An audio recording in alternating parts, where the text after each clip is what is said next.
परीक्षित जी का जन्म कैसे हुआ? बोले महाभारत का प्रसंग आया है। भीम की गदा के प्रहार से जब दुर्योधन की जंघा टूट गई, एक एक पल मौत के गिन रहा था। सारी लाश पड़ी हुई थी। तभी अश्वत्थामा ने देखा और जैसे ही देखा तो कहा कि अरे आपकी ऐसी हालत कैसे होगी? दुर्योधन रोने लगा और कहा कि आज कोई नहीं मित्र बचा है, सारा कुरुवंश समाप्त हो गया है, सारे पुत्र मारे गए हैं, सब कुछ समाप्त हो गया है। बोले ये किसी और की गलती के कारण नहीं हुआ, आपकी गलती के कारण हुआ।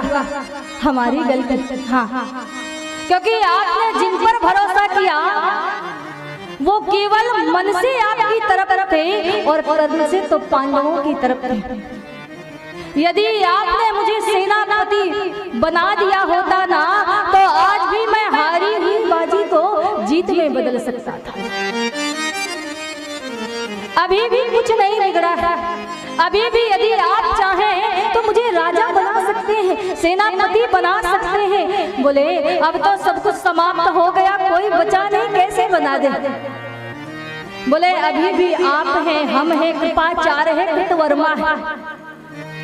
आप हमें सेनापति घोषित कर दीजिए और हम आपको वचन देते हैं कि हारी हुई बाजी को जीत में बदल देंगे।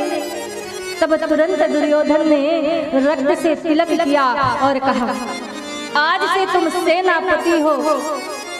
बोले आप एक के लिए कह रहे हैं कि अगर एक भी पांडव मारा जाता तो मुझे संतोष मिल जाता। मैं अभी पांचों पांडवों का सर लेकर के आता हूँ। और वापस गए हैं, यहाँ भगवान स्वयं जान गए हैं कि अश्वत्थामा ने प्रतिज्ञा किया है और वो मारने के लिए पांडवों को आने वाले हैं। तुरंत पांडवों को लेकर के बाहर गए हैं और वहाँ पांडव पुत्र आकर के पिताजी के स्थान पर सो गए हैं। अश्वत्थामा आया है और जैसे ही रास्ते में देखा कि एक उल्लू है। उल्लू को रात में दिखाई नहीं, दिन में दिखाई नहीं बैठा था तो कौवा आया, जितने सारे उनके पुत्र थे सबको मार दिया, हमला बोल दिया। जब ये देखा तो जैसे ही रात हुई तो उल्लू ने भी वही काम किया है, कौवों के पूरे परिवार को समाप्त कर दिया। अश्वत्थामा समझ गए, बोले यहाँ जब सर लेकर के पांडव पुत्रों का गया है बांध करके दुर्योधन के सामने, बोले आप एक के लिए कह रहे थे, मैं पांचों का सर लेकर के आया हूँ। दुर्योधन बड़ा खुश हुआ, लेकिन जैसे ही देखा अरे राम राम, ये क्या तुमने तो दीपक जलाने वाला नहीं छोड़ा, ये पांचों पांडव पुत्र लेकर के आए, ये क्या कर दिया है? बड़ा दुख हुआ। उसी समय शरीर को छोड़ दिया। अश्वत्थामा समझ गए अब हमें छोड़ने वाले नहीं हैं। युधिष्ठिर जी छोड़ने वाले नहीं, अर्जुन छोड़ने वाले नहीं हैं। और यहाँ अर्जुन भगवान श्री बांके बिहारी जी के साथ आते हैं। अश्वत्थामा को पकड़ लिया है, इसने ब्रह्मास्त्र को छोड़ दिया है। तब अर्जुन ने भी ब्रह्मास्त्र को चलाया, शांत किया है, पकड़ कर लेकर के आए हैं, द्रौपदी के सामने बांध करके लेकर के आए हैं। तो पता है द्रौपदी ने जब ये देखा तो कहा अरे महाराज जी आप क्या कर रहे हैं? गुरु पुत्र को बांध कर लेकर आए हैं, इनको छोड़ दीजिए। अर्जुन ने कहा देवी कैसी बात कर रहे हो? अरे ये वही व्यक्ति है जिसने एक नहीं पांच पांच पुत्रों को हमारी जान से मार दिया था, ममता दिखा रही हो। बोले महाराज मैं जानती हूँ ये क्या दर्द होता है, और इनकी माँ तो विधवा है, माँ सहन नहीं कर पाएगी, इनको छोड़ दीजिए। ब्राह्मण को कभी मारना नहीं चाहिए। क्या करें?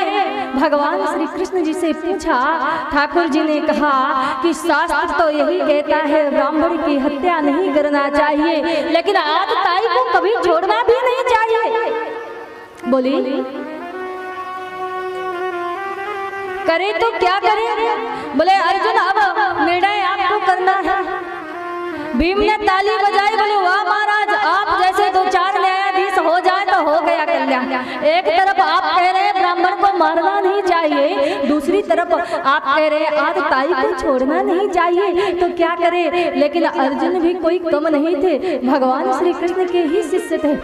समझ गए और भरी सभा में अपमान कर दिया, सर की मणि को निकाल दिया, धक्का दे करके बाहर कर दिया है।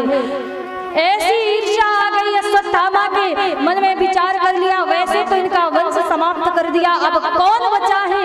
याद आया अभिमन्यु की पत्नी उत्तरा के गर्भ में पुत्र पल रहा है, उसको भी समाप्त कर दूंगा। यहाँ